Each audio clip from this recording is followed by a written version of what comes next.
Really happy to bring Dabo in. He's been a friend for a long time. I think he even went to some of my games, is what I like about him. But he not only has been a fine inspiration to a lot of people over in Clemson and other places, he's done it the right way, and he's a heck of a football coach and a heck of a person. And Barry and I appreciate so much him taking time to be on our show. Good morning. How are you? I'm good, Coach. Man, my Tim Beret said y'all called. I said, I can't think of a better way to get my Friday morning started than being with Coach Sanders and both of you. So I appreciate y'all having me. I appreciate it. I'm not going to really talk about the past. We know about the past. I would like to ask you this. Hey, I went to a lot of your games, by the way. You must have been, Dabo, you must have been bored. Shirt. You must be bored. You and Kathleen both. I might still have my plaid shirt. I can't sell it. Can't get rid of it. No, you can't get rid of that. It'd be awful if you did that. I think recruiting has changed. I don't know. Everybody's looking at academics and so forth, but I look at your program as sort of a program I'd call a homey program, where a guy comes in, he feels at home. You make him feel at home. You probably talk to your assistants about it.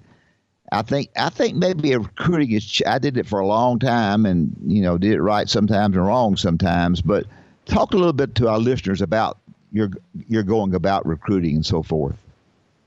Well, for us, I mean, recruiting has changed tremendously. It really has. I mean, you can't hide nobody out no more. Everybody knows who everybody is. These kids they all know each other. They all know that, hey, this school's going to sign one quarterback, this school's going to sign two running backs, and they pay attention to that. They communicate through social media.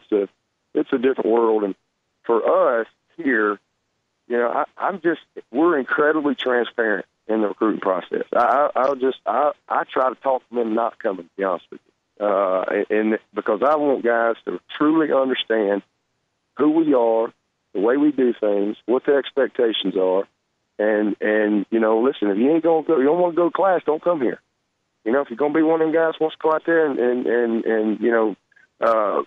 do things you ain't supposed to do, be a bad citizen, don't come here because you're gonna be held accountable. And so I want them to understand the structure that they're coming to, and then the expectations of just this university. And so, we're very transparent. And so we find out pretty quickly who's really attracted to that and who's not. And we don't just go recruit good players. We recruit the guys that we think have the potential to be great players in college. Some kids develop earlier than others. This is a developmental sport, and they're recruiting. And then I try to slow it down. Everybody's offering these freshmen and these sophomores, and hey, you ain't got an offer from Clemson as a freshman and sophomore unless it came from me personally, and I'm gonna have to know something about you because I'm gonna get that guy that develops, and those guys, those people that fill up with those sophomores and juniors, and because they had hair under their arm as ninth graders. Now all of a sudden I get that senior that everybody ain't got room for, and man, he's the best player now. That's some of the changes is the timing of recruiting. So we're very patient. And then we are very disciplined to the fit of Clemson, to the fit of our program. We know who we are. And so that's the biggest thing. And then I think we've done a great job of staying disciplined to, okay, well, this guy over here, Johnny's he's a 5-star recruit, and he's got 50 offers. Well, we evaluate the tape, and we don't see it. And so we don't get pressured, well, we're going to have to go off this guy because we don't worry about that, and vice versa. We see a kid over here that we love, and heck, he ain't got no offers, and we don't know why. Well, but he fits what we look for, and we've had so many guys. We took a kid from Sylacauga, a kid named T.J. Green, and he was a 1.5-star maybe. He had, I think we beat UAB to get him, and he's right down the road from great schools. Kid comes in here, he plays as a backup receiver as a freshman. We move him to safety. He's a backup safety as a sophomore. His junior year, he's the starting safety. Leaves early. He's a second-round draft pick. Starts as a rookie last year for the Indianapolis Colts. So, you have to be able to. But if we'd have been worried about our rankings or worried about, well, dang, what's wrong? He's only got one offer or whatever, then you don't take that guy. And so I think that's where we've been successful because we're not always going to get the 5-star. But we've got to get the guys that fit, develop them, and make sure that They're guys that love football and are passionate about it. When we won the national championship, we didn't have. Trust me, we didn't have. You line up the 4 and 5 stars on the rosters, we were getting whooped.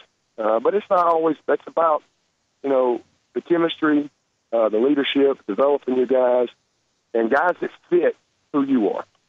Boy, it's good stuff. Yeah, we're talking to Coach Dabo Swinney. Coach, congratulations on the national championship. My question is, do you do anything special now to get this year's team to turn the page and get ready for the next season and not looking back? You got freshmen coming on your team now that weren't part of the national championship. Do you do anything special there to get your guys ready for this season? Well, we're going for our 7th 10-plus win season in a row, and the only other school that can say that is Alabama. So we don't do anything different than what we've done all them other years. The reason we've been so consistent is we start over every year. It don't matter if we won that last one with a second on the clock or we got beat in that last one. We start over. We don't assume anything. We turned the page back in February, and we're out there grinding in mat drills. Ain't nobody out there saying, "Oh, it's okay, big boy. You just pull up, don't finish through the line." We won the national championship last year. We start over. We go back to work, and we reinstall the program, core values of who we are every year. And you have new players. That's what college football is. This is not the same team. This is a new team, and you have new leadership, new chemistry. And to be honest with you, I've spent all spring and summer talking about the guys that aren't here anymore, and I love that. That's been the best thing I could have ever asked for, because I got a team full of guys that pretty good players that nobody talks about, that have a ton of experience. I've got 33 seniors and juniors, and the only thing they know is the college football playoff. They're 31-2. They know what it takes and what it looks like. And then I got a bunch of freshmen and sophomores that are hungry, and man, they want to prove that, hey, I was recruited too. So I love the makeup of this team, but how we protect our culture is we start over. I had 5 days of coaches meetings. We talked very little football. It was 5 days of our program and who we are and why we do what we do. And then I just took 2 days. We got on the field yesterday for the first time, but I brought them in on Tuesday. And we spent all Tuesday and Wednesday, I don't think we talked 10 minutes of football. But we took 2 days and we reinstalled our program and, who we are. And you have to create that ownership, because the culture of your program, the core values of your program, that has to be defined and just reinforced by your locker room. It's from the bottom up. That's the way it should be. And so you got to create that ownership. And here's what I know about young people. I mean, when I was playing, when Coach Sanderson, when you were coaching, hey, if you told somebody, hey, go run them dadgum bleachers, well, they just went and ran them. And so did I. I mean, you ask no questions. Coach said go run the bleachers, you went and run them. Nowadays, these kids will still go run the bleachers for you, but you better be able to tell them why. And you have to be able to articulate that why. So I think we always, make sure they understand the why of our program, and then I challenge them to know what the why of their goals are, their life, their aspirations, and we try to make sure those things match up.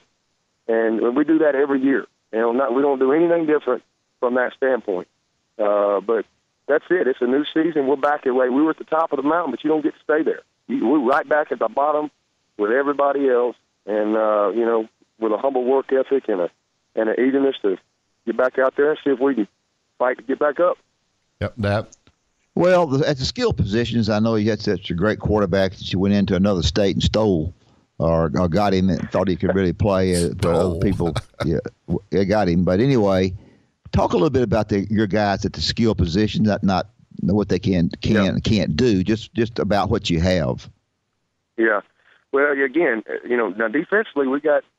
I think we have a chance to be better, to be honest with you. Okay. I mean, we stay healthy. We've got a lot of guys back.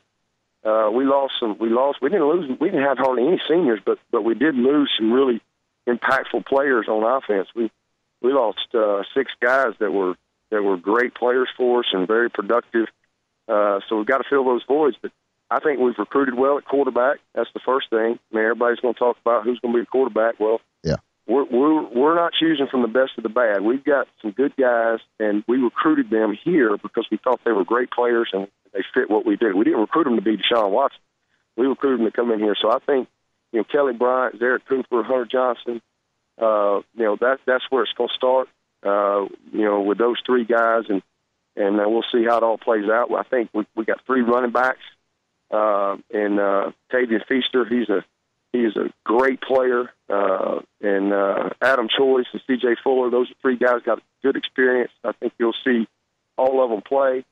We lost Mike Williams in the first round, great wide receiver. Artavis Scott also went to the Chargers, and so we play a lot of guys. That's the other thing. When guys do move on, rarely do we have nobody with experience, because I really believe in playing those guys and developing that second group and that third group, and that's what you're going to see. Deion Kane, who nobody talks about, he really kind of, there's an old saying, good wood will burn once it's lit, and we were struggling in that national championship game in the beginning, and all of a sudden Deion Kane, boom, had about a 60-yard play and kind of got us lit. That was the spark, and it wasn't Mike Williams. It wasn't Deshaun. It was a screen. He threw a ball a yard at the line of scrimmage. But Deion Kane made an unbelievable play against an elite defense, and then all of a sudden here we come, we're rolling. Deion's back. He'll be a junior. Ray McLeod, a great young talent. Cornell Powell, going to be a sophomore, another great young talent. Mylan Richard, who was Herschel Walker's nephew. He's going to be a junior. We think he's going to fill that void at tight end for Jordan Leggett. So we've got whoever wins the quarterback job, they're going to have plenty of help around them. And then the best news is we got our whole offensive line back. We had 15 guys on scholarship last year. We lost one, so they're all back. So I'm really excited about the leadership that we got in that group. Coach, tell the listeners, last year getting ready for that national championship game, getting ready for a quarterback like Jalen Hurts, how difficult is that? Because he can make a play with his feet that wasn't really designed to be that play. Just talk about getting ready to defend him in that championship game. Yeah, and that's the hard part about playing guys like that, and even Deshaun, because Deshaun he's going to make plays, but it's those plays, those scramble plays, those plays that he makes because he extended the play, and now you're having to, because he's got the ability to extend the play. Now you're having to cover a guy for a long time, or he gets outside of contain, and depending on your coverage, you got nobody there. And first time you can touch him, he's 15 yards down the field. So it's a big, big challenge when you have a guy who can beat you with his arm and his feet. And Deshaun was the best at that last year. I thought he was the best player in the country. Jalen Hurts, obviously, first time I had seen him and really studied him, he is a big, strong young man. And, we thought that he was still young. You could tell he was a young player, and we felt like that if we could do a good job of containing him and make him have to throw on time and tight coverage and things like that, then we would have a better shot. We knew that they were going to have some design runs and all that, but where he hurt us the most was exactly what I just said. I mean, the biggest play of the game for them was a scramble play for about a 50-yard touchdown right there, 40-something-yard touchdown right there with 2 minutes and something left. And we're right there. We got a D tackle right there. We had another, but he's got that ability to make you one guy, and now all of a sudden you're not disciplined with your rush lanes, you're not disciplined with containing the ball, and man, he's gone. And he is now he is a running back with the ball in his hands, and you've got space all over the field. It's a problem. It's a real problem. He's, I think, going to be a great player. You're talking about a freshman who went all the way to the national championship with his team. And you know what freshmen do? They get better. They become sophomores. And I expect him to make great improvement. And the thing I like about Jalen is he's got that poise that you love. I just never saw him get rattled. He just had a poise to him that's hard to coach. And you keep reminding yourself, man, this is just a freshman. But he's just very, I don't know him, I've been around him, but just, your body language says a lot. And his poise, and you can tell he's a confident kid. And, just very focused on what he's doing. So I think he'll be one of the most improved players that you'll see in that conference. Yeah, I wanted to ask you, too, before I know Dad has something else, but you're very familiar with Florida State, obviously. You're very familiar with Alabama. I think the ACC, SEC, 4 games there in the first 2 weeks. How do you see that Alabama-Florida State game? Not as far as who's going to win, but what should the fans look for in a game like that? Because I know you're familiar with both. Yeah, I got beat up on that earlier this last. I'm at ACC Media Days, and they asked me, well, do you want the ACC team to win? I'm like, well, heck yeah, I want the ACC team to win. I mean, it's your conference. Only time I want them to lose is if it's going to help us. I don't know why people don't understand that. I agree with you. Yeah, I'm like, shoot, I wish where I work, and I'm in this conference, and I want all of our teams to do great.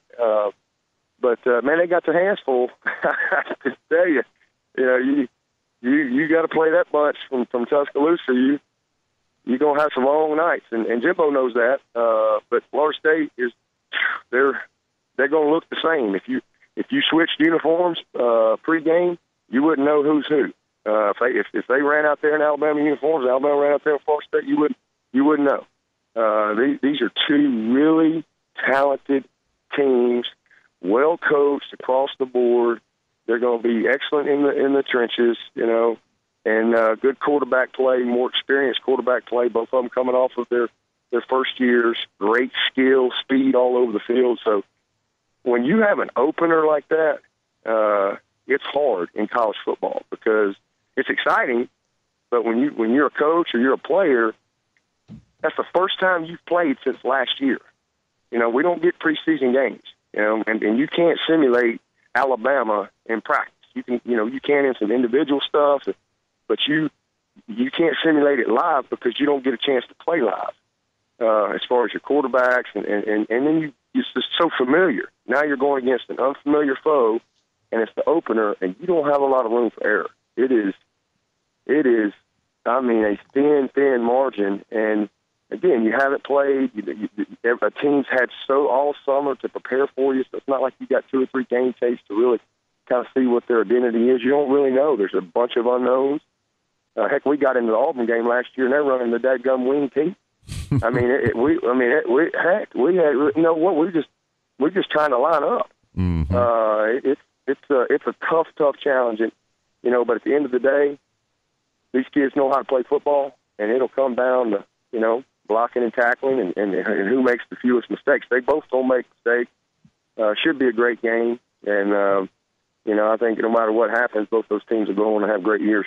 Yeah, that. Well, I'm going to let you go, but sir, I know you need to go, but I wanted to ask you about your family. I know your family is important to you, and tell me about those youngsters and what's going on there.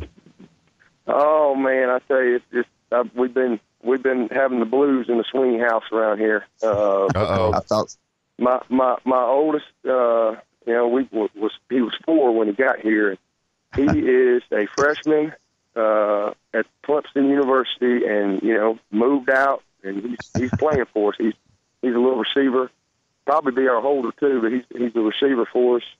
My man Will. So my wife Cass, she thinks he's been shipped off to Iraq or something. 6.5 miles from the house, but it's different, because golly, even though he's close, he's out of the house, but for me, I've only had 1 day on the field, but I just couldn't help but smile yesterday watching that little fella line. He's still a little fella to me, watching him line up out there in them stretch lines and watching him, go do what he loves to do and compete. And he's always wanted to play college football, and obviously he's been around it his whole life. And so to see him be able to, achieve one of his goals and dreams is pretty cool for a dad. And, heck, I'm going to get to spend more time with him now than I probably ever have. I've never been able to be with him really on the football field other than sitting in the stands on Friday night. So this will be a neat experience. But he's out, and then we got a rising senior. In fact, I'm on the way right now to watch him practice a little bit this morning. They got a 2-a-day today, so I'm gonna watch him practice a little bit before I head back over to our meetings. And then I've got a rising 8th grader, and he's a baller, Coach. He is a baller. He plays football and baseball, and he's really good, but, man, he is a basketball great wizard. So he can handle that rock. That's good. Hey, Coach, they're all doing good. Calf's good, and we just love this time of year. You know, it's just awesome to be able. We to appreciate so much do being something that you on. love to do. Hey, Coach, did Coach Saban repay that meal? He owes you a meal now. Did he repay the meal? He did. One of the best meals I've ever had in my life. I mean, I savored it all. Yeah, he did that. He was very gracious. Coach Saban was very gracious, and Coach Saban appreciates great competition, and it was a great game. You know, we made a couple more plays this year than they did. The year before, they made a few more than we did. I think he had great respect for Deshaun Watson and our team and the way we do things here. In fact, I just talked to him yesterday briefly, but he did. He was quick to get buy me dinner and enjoyed every bit of it. I bet you did. Well, thanks, Coach. And thanks so much. Appreciate you being on. All right, man. Y'all be good, and I appreciate you having me.